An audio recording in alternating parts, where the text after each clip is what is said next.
are identifying a top. Sorry about that. tho- yeah, that's fine. Those are identifying a topic, but not necessarily a question. So you might explore something, but first, you need to explore it in support of gathering data to answer a question. So that's the first thing I always look for. The second thing is that when you're laying out your methods, and more importantly, your locations for gathering data to answer that research question, I want to see really specific things that you are doing. So, for example, I remember looking at proposals, and one proposal that said, I'm going to pick 3 villages to look at handloom production in coastal Andhra Pradesh. If you haven't picked those 3 villages yet, you might not be ready to apply for a fellowship. What I always recommend to my students is that even if you don't exactly know where you're going to locate yourself, do enough research, preliminary research, to make your best guess. So pick places that a place or places that you think promise to be productive, and write about those in specific terms. Um, uh, I once wrote a proposal to study cement production or to study the history of cement in South India. And I picked 3 cement factories that were within 2 kilometers of one another. One that had been established in 1910, one in the 1950s, right after independence, and one in the 1990s. Now, I had never visited any of those, but I'd done enough research to figure out that there were limestone veins, 7 different limestone veins in India, and I located where the cement factories were in the Telugu speaking region where I knew I had linguistic skills, and then I had kind of narrowed it down to these 3 factories, and I justified it with the 3 different dates that they had been established. So that's a much more compelling kind of case than just saying I'm going to choose 3 factories. Or so make your choice, even if you need to change it later. Once you get there, you might discover that there's an even better location, but by grounding it in something specific. Same with archives. Don't just say I'm going to work in the Nehru Memorial Museum and Library or in the National Archives. Tell us what collection. You don't have to tell us the specific documents, but whose private papers, or what public documents, Public Works Department from 1898 to 1920. Give us a span, dates, and a specific collection. I think those are probably the 2 most important things. The third thing that I might be looking for is, do you have the skills to be able to carry out this project? Um, Typically, don't tell me you're going to teach yourself Kannada using Learn Kannada in 30 days. Show us that you have acquired the language skills that you'll need to carry out a project. So those are a few things for starters, but Indrani, I think you probably have a lot more. No, I think you've nailed it precisely. In my 3 years that I served on that selection committee, these were the 3 most obvious things that reviewers looked for. And in terms of those who are trying to write their proposals, the only thing that I can add to what Lisa said is precisely this, that make the question lead.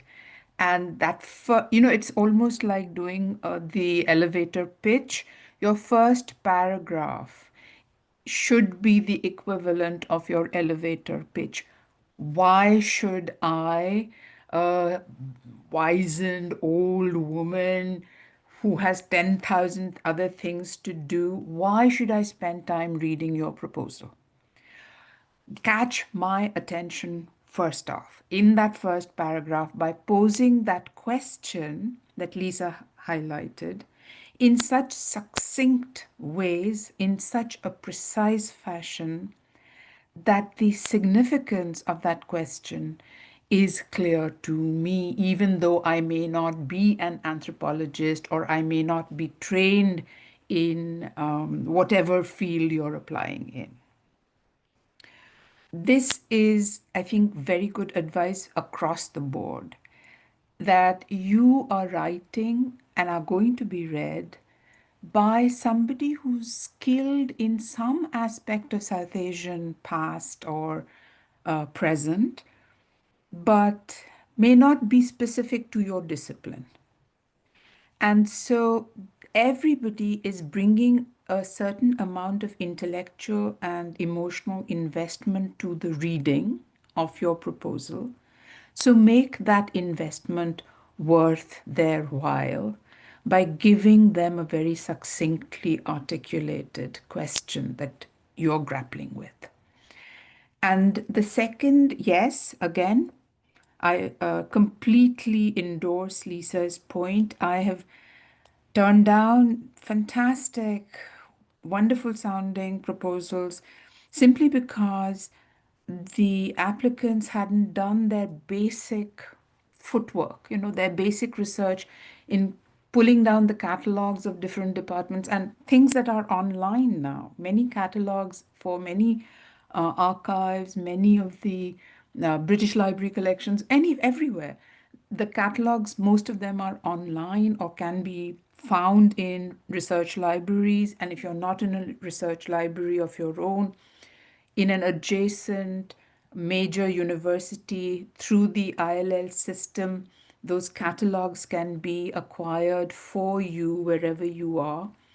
And go through those relevant catalogs, see what is available, at least in print, and do that basic legwork before you try to say, I'm going to go to, say, National Library Calcutta and I'm going to read X, Y, and Z. And then you arrive in National Library Calcutta and those things may have disappeared, but you saw them in a catalog, and somebody who is looking at your proposal knows that you have seen that catalog.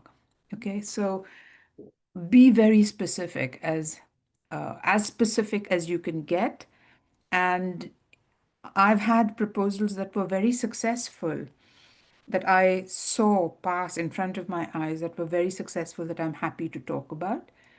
One proposal that I really remember from way back when was that they were looking at and archiving an entire private collection of Urdu language documents that nobody else had seen but were in a private collection. And they were basically a gynecological collection of texts. And only this individual had been given access to that household where they were kept. And this individual had attached letters and photographs and could name exactly which collection, what, where, when printed. So we knew as we were reading that this individual had done their basic research and they were applying for the money to write up. Basically, they wanted to be sitting in that archive and writing up as they read. And so remember that your reviewers are actually trying to figure out not only the worth of your project, but whether you will be able to complete it. And there are very worthy questions many individuals can ask, but you also have to establish feasibility.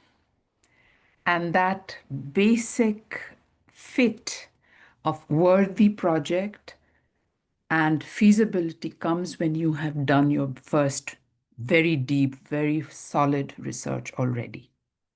I hope that sort of Yeah. makes the points that Lisa was making. Yes, definitely. And I just want to add here that um that we get a lot of applicants, a lot of applicants. About last year we had about 200 applicants for fellowships, and so we're talking about a very competitive field, and almost none of them are bad. So this is you should be trying to make sure that your application is as clear, as significant, as specific, as well researched as it can be before you put it in, because you really are, this is a competitive and interesting field. With that in mind, I wonder if you can talk about a couple of common mistakes that applicants make in their applications and what kind of suggestions you might have to help our listeners skirt around those mistakes. Hmm. Indrani, do you want to go first? No, you go first. I will Um, echo you. well, I guess I'm going to say something that reinforces something that Professor Chatterjee just said, and that is, um, your key information needs to be in the first paragraph, at the very latest by the bottom of the first page. We as reviewers do not want to have to search for key information. When the process has changed somewhat this year, starting with the abstract and then moving on to the proposal at the second stage. But in an earlier era, when we were reading 100 or even 200 proposals, we don't have the time and energy to search for key information. So I want you to pretend that your proposal, well, imagine, not pretend, imagine that your proposal is one of 200. And what do you need to do to catch your reader's attention? Sometimes that might mean putting your key research question in bold and maybe, having a very concise sentence right after that question of what are the top three things you're going to be doing in order to gather data to answer this question. So kind of key information right there in the first paragraph. I look for a hook. I mean, hooks are nice because they kind of activate your interest, as Professor Chatterjee was saying. But then you want that hook immediately to take you to the research question and a brief summary of what you're going to do to collect data. And then later in the proposal, you can expand on that. But don't bury it on page 3 or page 5. Once you've written your proposal, then you may need to go back and rewrite. The second thing that I'll say is don't wait until the last minute to write your proposal. My students typically, I ask them to write 6 drafts. I don't necessarily read all of those drafts, but I think it takes about 6 drafts to get a good proposal. And what I do is I recommend, Professor Chatterjee mentioned that you won't necessarily have a specialist in your field reading your proposal, but they will be specialists in South Asia, at least for AIIS. I don't know, when I was on the committee, there were, I think, 6 members of the committee, 3 from the social sciences and 3 from the humanities. So you might have a political scientist, a sociologist, and a historian, or an anthropologist, an art historian, and a music ethnomusicologist reading your proposal. And that means avoiding any specialized jargon that's specific just to your discipline and making it readable to a more general, a South Asia knowledgeable, but more general audience. Yeah. And one of the ways that you can, just to go back to the don't wait to the last minute, have different groups of people read each draft. So you might have your advisor read the first draft and then have 2 or 3 of your cohort mates read a second draft, then maybe have your advisor read the third draft, and then the fourth draft might go to people who are not South Asia specialists, either in your discipline or other graduate students. I always say, give it to your grandmother, give it to your, anybody who will read it. The more feedback, the better. Yes, I agree. I would say that, to explain the process to you, in the 3 years that I did it, this was the way we did it. All proposals were read by all members of the committee, and each of us gave numbers or ranked or wrote comments. And then, we had a huge spreadsheet in which all of our grades and our numbers and comments were entered.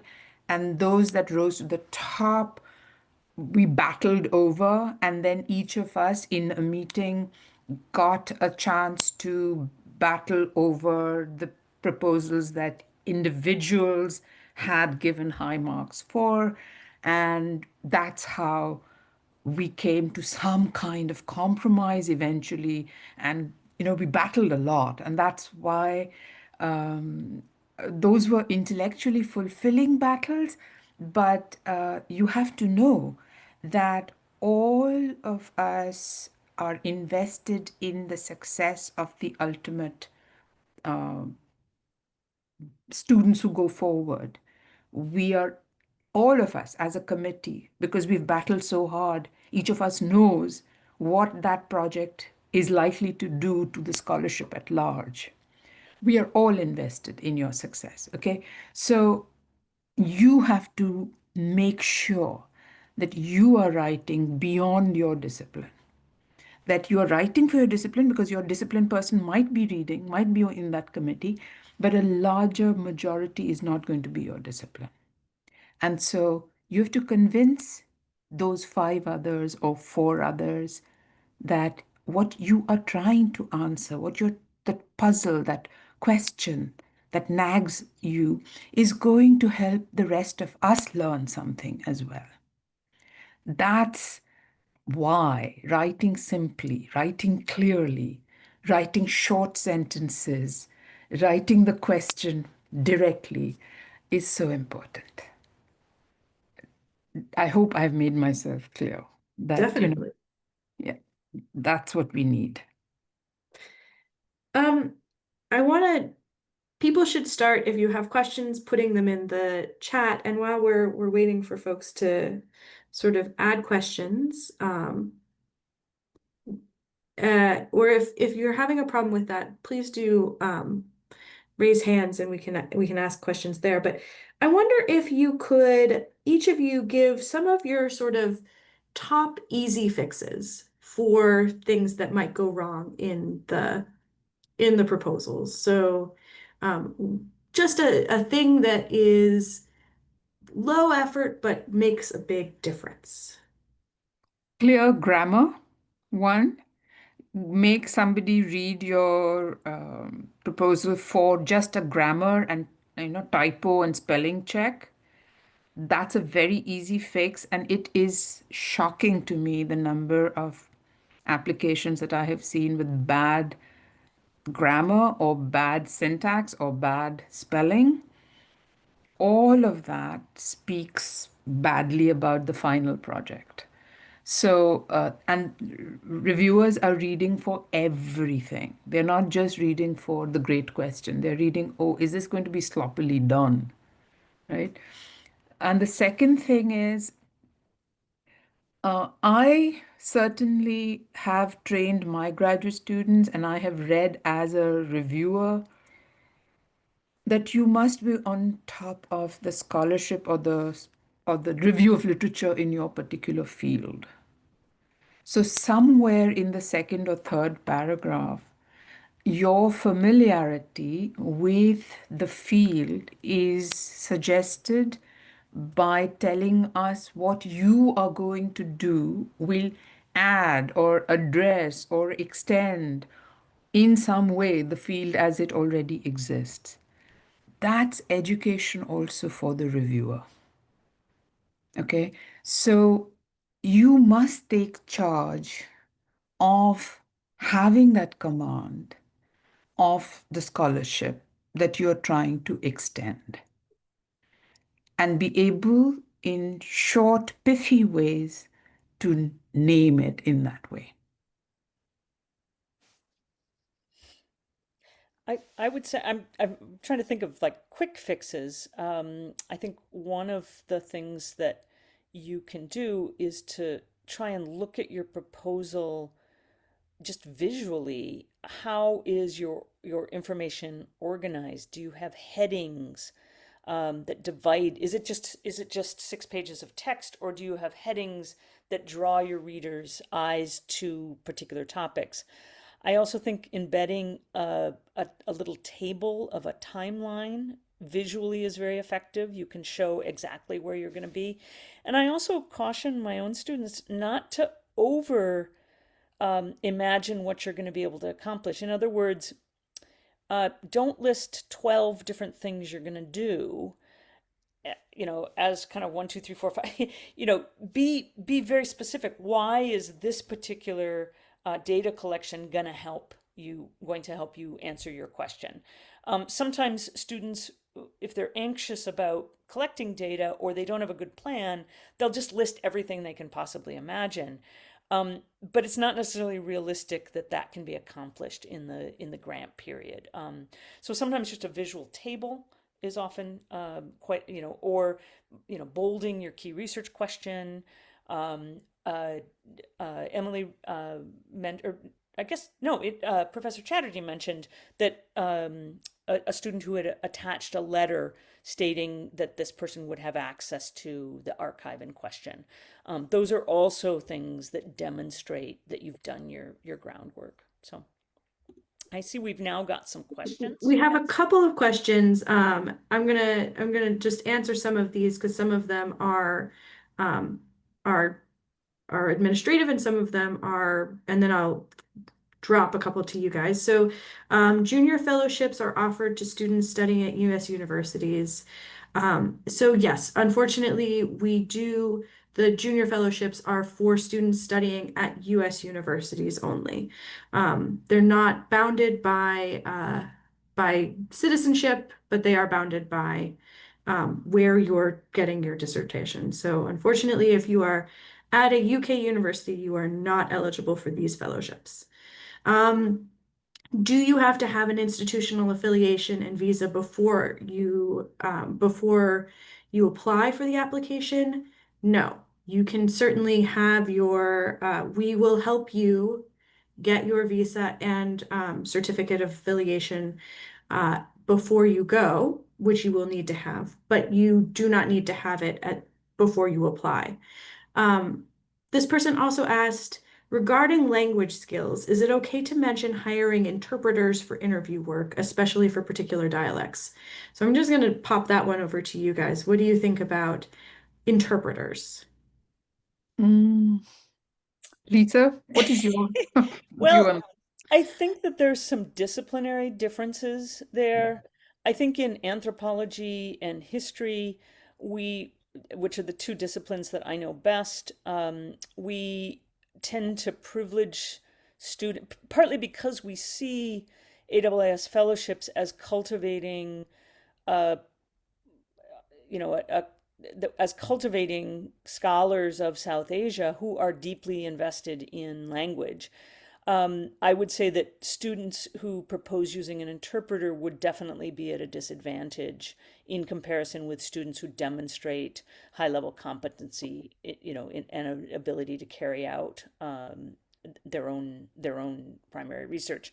That said, I do know that there are some disciplinary differences, and I think in political science, to some extent in sociology, if you are doing kind of comparative work across a couple of different regions, or this person asks about kind of dialects.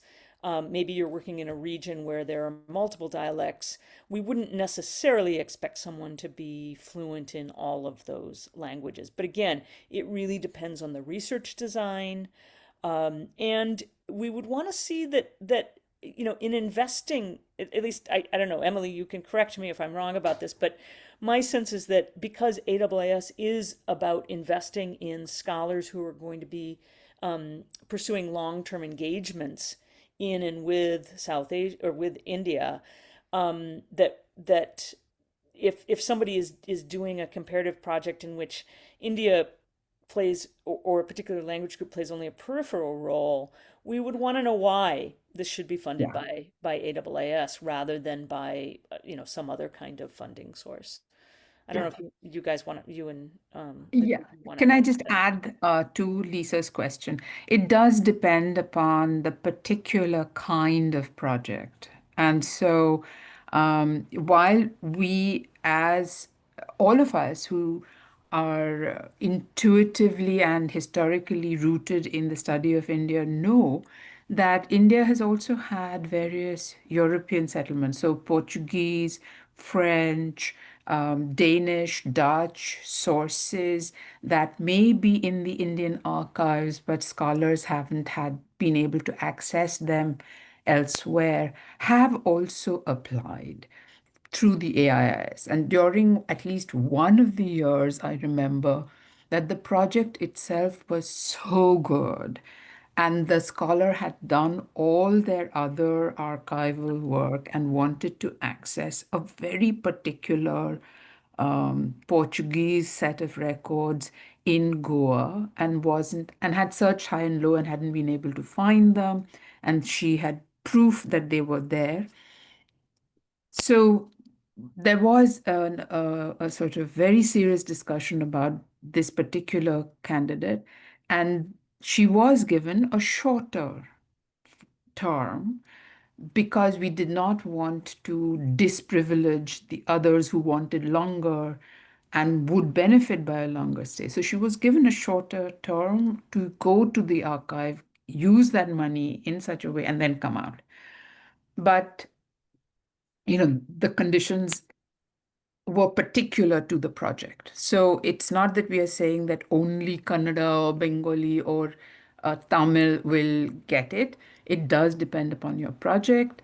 And if the interpreters are of, say, Mundari, and the other local languages of the region, perhaps you need to make a case for that in the writing of the grant itself, that the other languages, you will use one particular set of interpreters for this. But as Lisa said, you will have to bear the balance how you write this project out. How much of your project depends on that, and how much you can actually do the work yourself. Does that answer the question, I hope? I think so, yes.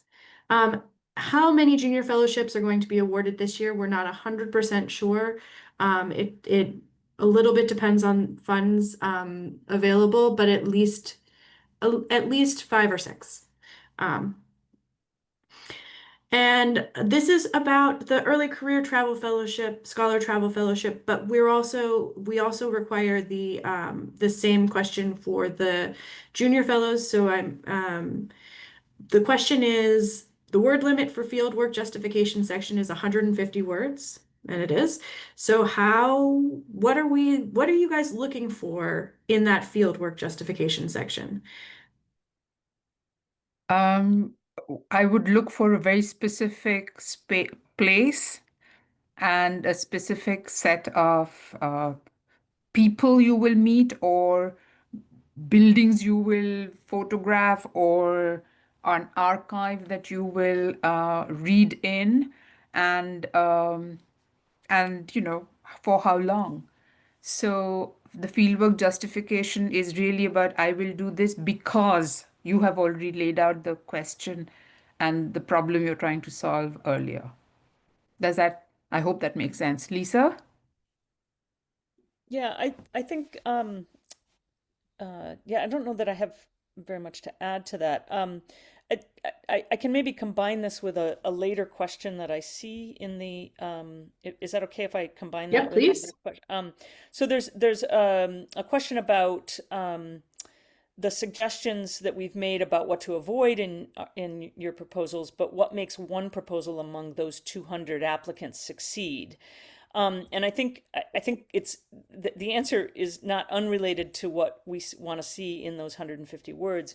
When I'm reading a proposal and I start to feel like I'm being educated and I'm learning something new, that's a feeling that makes me like want to give this proposal a Yeah. high ranking. Like when I'm like, oh wow, I never thought about that before. I never thought about that in this way. And often what produces that, and again, you can also encapsulate this in a justification section, very briefly. What often produces that is some kind of gap between what existing scholarship says and what you have experienced or seen or encountered in your own preliminary research or your own life experience in someplace in India. And when there's a gap and you draw our attention to the gap between existing scholarship and what you've seen, that's like, oh wow, that's actually true. What this person is saying is true. I've never thought of that before. And I think, the fieldwork justification is really saying, why do you need to go to India? Why can't you sit in your American university library and do this project? What is it that compels you to have to go to India? But if you can link that to something that you have observed and the collection of further data around that question that is really, really kind of messing up our existing conventional academic wisdom. Those are the kinds of things that I think really I find very compelling. So Hmm. So, So, one question that is here, is about a question about how folks who are doing a project that includes research in India, but also research in other places, how they can write about the importance of the research they're doing in India, while also admitting that, yes, I will also need to go to the British Library, I will also want to go to Dhaka, etc. So if you could talk a little bit about how sort of more multi-site projects can write for this application. Yeah, I can start sure. with that. I think this is very common, and one of the most effective things is to divide your project into phases and mention the other phases, but then highlight the phase that involves India and spend most of your time talking about that phase. But you can also mention the other phases. And again, as we have said earlier, I think it's really important to emphasize why it's necessary for you to go to India. If you already have copies of all the texts you need, why do you need to go to India? What is it Yeah. that you're going to be looking for or collecting? But yeah, I've seen proposals. I've even written proposals where I have multiple phases, and one phase involves the British Library, and another phase might involve India. So I think that's how I would recommend going about it. Indrani, do you want to? No, I think Lisa has answered that exact question. This is an AIIS. Remember that AIIS, after having selected its candidates, will also be helping to get your visa. And visas are now, especially, um, they are dependent upon a certain bureaucrats in the Home Ministry, Foreign Affairs, etc., External Affairs, having some kind of oversight over the grant of visas. I do not want to scare anybody, but I think writing your justification for the reason that you want to be in India must be academic and must be very solidly academic Mhm. so that nothing and no one can doubt the fact that you need to be in India and that you will be doing academic work. And therefore, I'm not going to spell it out in this sort of public setting, but you must have very clear intellectual reasons for doing the work you're saying you want to do. And I can talk offline more about this, but for now, that's why. Even if you have other places you want to visit, I would low pedal it uh, for an Indian visa for the moment. I'm wondering, we kind of skipped over this one, but I'm coming back to it. So, um, one of our applicants asked, when writing for a cross-disciplinary audience, should the literature engagement also reflect cross-disciplinarity, or can it be more specific to one's field? You are the skilled master at this, Lisa. Uh, I would say that it can absolutely be specific to one's field. I think going back to what I had said earlier about, trying to identify a gap between existing scholarship and what it is you're interested in, um, typically that's going to primarily be in your field. I think you need to present it in a way that is comprehensible and compelling to an audience that isn't in your field, but that does not mean that you need to survey other disciplinary scholarship. I think, wouldn't you agree? yes, I think I yes. think it's fine for that to be, you know, readers from other disciplines will be looking to see if the scholars in your discipline are satisfied. And it's interesting because it's often the scholars who know your work, you know your field the best, who are going to be the most critical because they know what you've missed, they know what you've left out. And the scholars from other disciplines may be more impressed because they're not as familiar with the scholarship.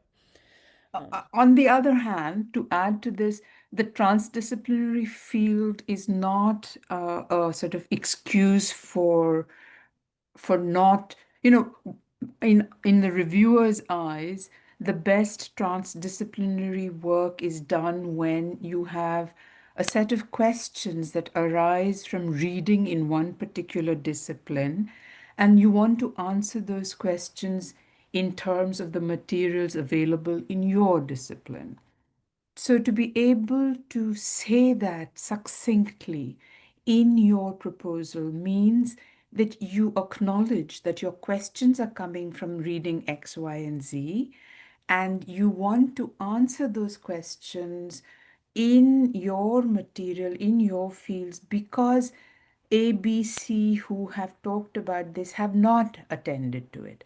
So you've done a fair amount of referencing to both disciplines and telling your readers that you are aware that these are two distinct disciplines, but you're trying to raise a question on the basis of reading in one and writing in another. I hope that makes sense. Yeah. I want to say something from the selection committees that I have visited, which is one thing that I want to caution against is the idea that just saying this is a gap in the research is enough. There's lots of gaps in the research. Some of them are because it's a completely uninteresting question. So you need to do more than just tell us, well, no one's written about X. You have to tell us why writing about X would be useful, interesting, compelling, change something, do something, etc. I want to just very briefly respond to the questions about public health, psychology, history of science, and social sciences, which is absolutely please, folks who are in the social sciences or even in the health sciences, we do encourage you to apply. There are folks on the selection committee who are, if not entirely in your field, are adjacent to your field. That said, if you're really going to be doing health science type stuff, I want to just emphasize that these fellowships are about advancing Indian studies as a field in addition to your own field. And so we're looking for something more than just going to India to study a specific disease or a specific health concern or something like that. We need to know why India is the focus of your research. Let's see. What would make a good abstract? Huh. Yes, if it's the first thing we are going to read.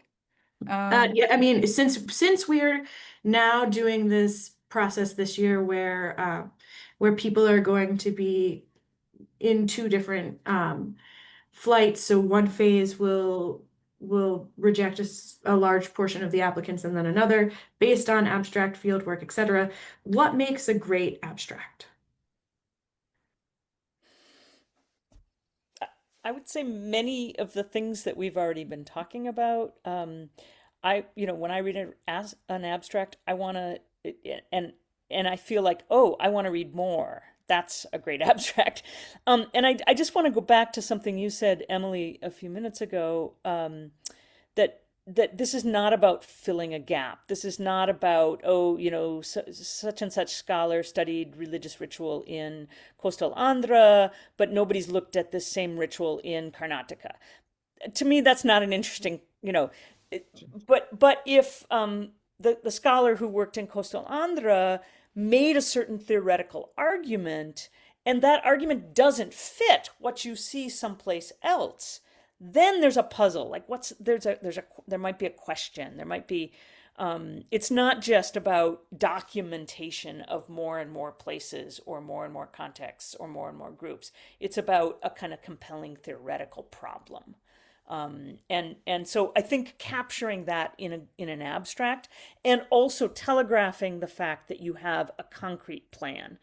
We want to fund, or AWS wants to fund people who are going to step off the airplane and know exactly where they're going to go and what they're going to do. We don't want to fund people who are going to step off the plane and then start to figure out what they're going to do. Yes, and I think there is a question that asks Dr. Mitchell to repeat her point about the use of certain verbs in the problem statement. Should it also be in the abstract?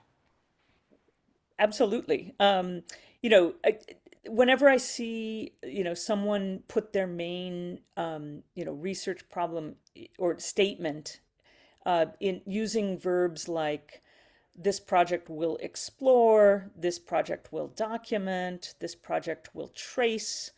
To me, that's already moving to the what are you going to do to address the question, but I haven't. Often people will substitute a statement like that for an actual question.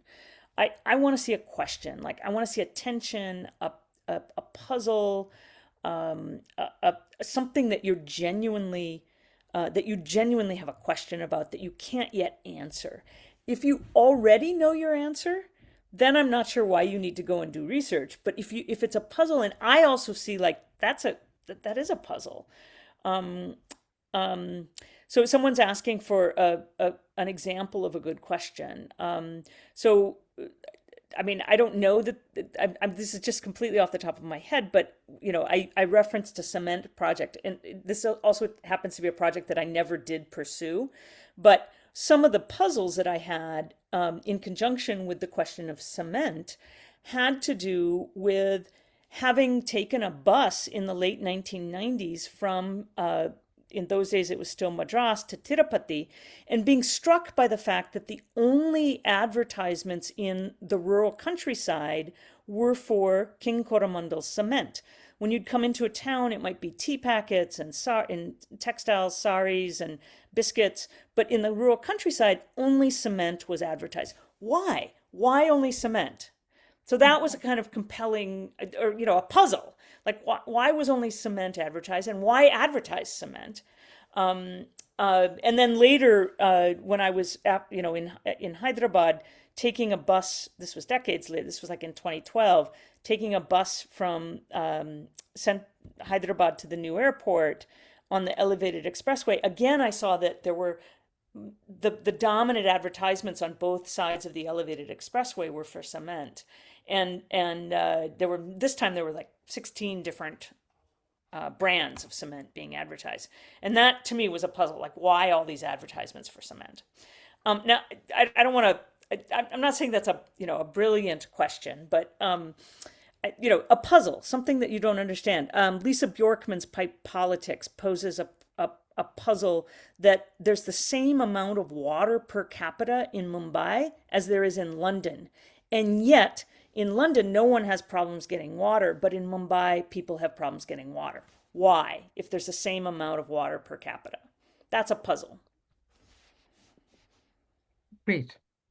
I Go am ahead. sorry, I'm just going to answer a question that has come up by many people, which is, do you need to have a certificate of affiliation or a academic supervisor in India or a Indian affiliation before you apply for the AIIS fellowship? Answer is no, you definitely do not. If you are selected for the AIIS fellowship, we will help you find one of a supervisor or certificate of affiliation if you need help. And even if you aren't selected, you can come and talk to us and we might be able to help you. But you do not need it before the application is due. Let's see. There's a question Okay. about timetable and Yeah. how granular should it be? It does not need to be very, very granular. It can be, I think typically I've seen timetables on the month scale. So 2 months Yeah. in this place and 3 months in this place, during which I'll do this and this and this. not at the level of weeks or days. I think, I don't know. Emily and Indrani, would you agree with that? I would agree with that. I have seen proposals with months, but yes, in the context of archives, sometimes stating weeks shows that you know which files you're looking for. And sometimes if you that can misfire as well, because most of the historians who will be on this committee know multiple archives very well. And like we all have an inner story of which archives is well organized and which is not, and where the archivist will help you and where they will obstruct your working. So when you say I will work in the archives of NWP or Illahabad or Banaras for 3 weeks, we all know that you haven't actually figured this out. Uh, and that's a mistake. Okay. So to be very specific can misfire if you haven't done some preliminary work in those buildings and archives as well beforehand. That's what I mean by, you know, you will be signaling to very expert readers what it is that you're trying to do. And most of them will look at every word, every line, and say, this is not feasible. Or they don't know what they're talking about. If they think that they can do Kolkata archives or some, regional archives in 3 weeks, it ain't happening. So that's why Um, I think month-wise might be better. yeah. A quick answer to a question, does a person need to be ABD before applying? No, not before applying, but before you actually go for your field work, yes. Um, and you will, if you are selected, you will have 2 years to complete your field work for the grant, for the fellowship. So if you're not quite there yet and you want to apply, you can. And a lot of people do apply sort of a year or two before they're planning on going, with the idea that you could reapply next year with a little bit more time and a little bit um, more pre-work under your belt. And so, and when you do reapply, you're allowed to do a reapplication statement. And there's a couple of these here about reapplication statements. So, Lisa and Indrani, any suggestions about what makes for a good reapplication statement? Which presumes that this candidate applied once earlier, has received comments on their application from one reviewer committee, which means that a reapplication statement should take all those suggestions on board. Because every reviewer committee has a serious commitment to developing the applications and making them better. So I would say each reapplication would have suffered in some particular way that should be addressed. That's putting it simply. Right? Lisa, would you have something more? I guess the thing that I would say is that the AIIS reviewers and AIIS as an institution in general is very much about supporting scholars of India. And as such, like not all proposals for grants get written feedback. And AIIS proposals always do. And so take that feedback seriously. We want to see you succeed. We would like to fund everyone if we could. This is a particularly fraught moment where the financial resources have contracted because of various reasons. And that's deeply saddening to us. We would like to be able to support. And I know from when I was on the selection committee, we looked very favorably on and remembered people who had applied in the past. And if we had seen really significant kind of reframing and improvement, we noticed that and we looked very favorably on that. Yes. So Yeah, so do take the advice seriously. The question about ABD, I also just want to say that often AIIS is one of the early grants that you're applying before you've actually defended your prospectus. And as such, it's part of developing your prospectus. And that's why, you often need to do many drafts because it's going to feed into your dissertation prospectus often.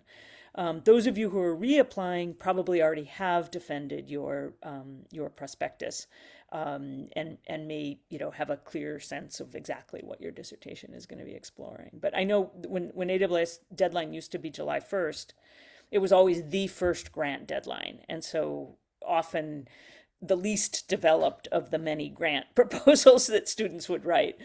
Now that it's November, or now that it's postponed, the deadline has been postponed. I think there are other grants that are due in the fall, but Right. So just two things about the new system. First, this year the deadline is December 15th. Next year, and we announced the award, the grant, the fellowships in October. Now that we're sort of in this, we're hoping that next year we'll be able to announce the grants earlier and that the deadline will go back to being November 15th, just to give ourselves a little bit of time, the selection committee, because it is very time consuming, as both Lisa and Indrani will know. So just to leave that for you. And then the second thing that I wanted to say is that you're unlikely to get the same kind of feedback this year as you had in previous years. Unfortunately, it's disappointing, but it is sort of where we are.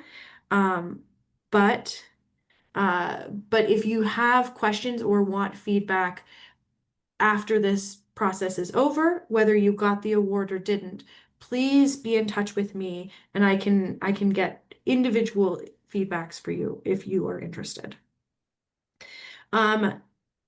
We are at time, and I just want to make sure that I let our panelists go.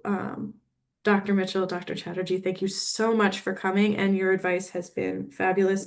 I've written it down for my own use.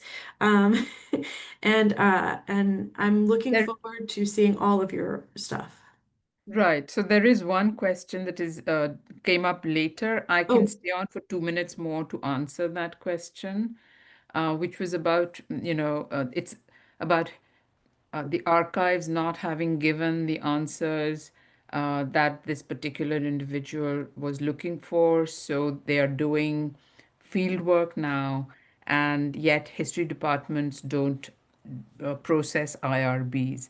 Actually, IRBs are processed normally by universities, and there are university boards that process IRBs.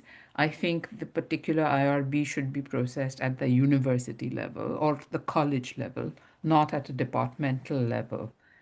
I have processed IRBs outside the history department in two other universities that I have worked at. So, is it necessary for the AIIS application? Not, not that I am aware of, but a line to the effect that you have or begun the process of IRB is always an indication of how well you are prepared and how solidly you are preparing. So, a line to that effect never goes amiss that you are in the process of getting your IRB. I hope that answers your question. IRBs are not required for the AIS applications, but like Dr. Chatterjee said, useful. I'm Um, I'm gonna log off, but I just want to wish you all good luck and encourage you all to apply. Thank you so much. Thank you for coming. Bye, Lisa. Bye. And thank you, Emily. I will get off now as well. I hope all of the candidates sort of got something useful out of it. But I'm sure they did. thank you. Bye for now. Bye. And I'm just going to answer this quick question about senior fellowships. I don't know if the person is still on. It does look like it.